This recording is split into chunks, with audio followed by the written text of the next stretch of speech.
Are you looking for a surround sound solution that has wireless rear channel speakers you don't even have to go through the hassle of plugging into power outlets?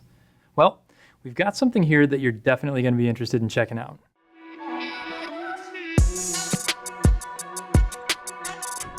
Hi, I'm Carl with Abt, and this is the JBL Bar 5.1, and this is a truly unique option to improve your home entertainment system.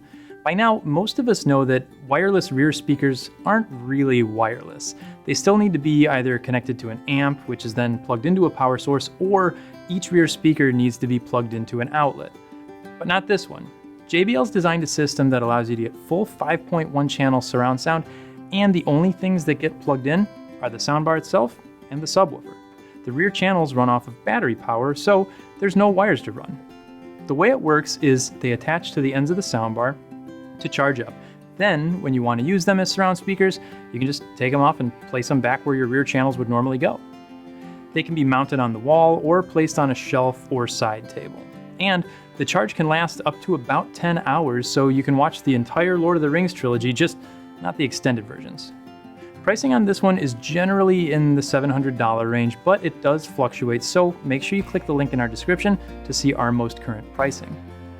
Now, this system has a very similar look to the Bar 3.1, which we did a video on not that long ago, so make sure you check that one out too. It's got the same grille that wraps around from the front to the top, and the top is where you're going to find all of the onboard controls. Everything else is basically the same between the two. This one also has 6 2¼ racetrack drivers and 3 1¼ tweeters to go along with a 10-inch subwoofer. The system does get a slight bump in power up to 510 watts versus 450 on the Bar 3.1. Inputs are the same though, with 3 HDMI ins that are all HDCP 2.2 and an HDMI out with ARC. There's also an analog, optical, and USB input to go along with Bluetooth 4.2, but just like the 3.1, no network connection. Now, sound is exceptional on this system. I was really impressed with the 3.1, and this just expands on that with more power and the ability to create a 5.1 channel setup. Bass is absolutely massive, and the vocals came through clearly. If there's any weak point, it might be the mids, since the bass and highs came through so definitively, but they weren't disappointing by any stretch. Here's a sound test so you can hear what I'm talking about.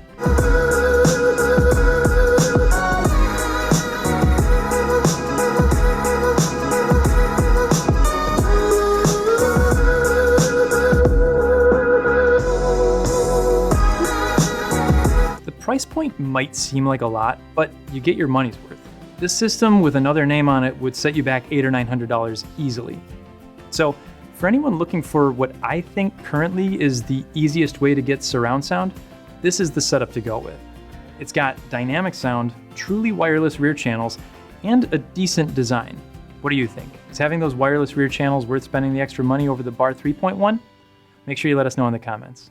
As always, we appreciate you checking out our video, and don't forget to subscribe so you get updates whenever we upload new content.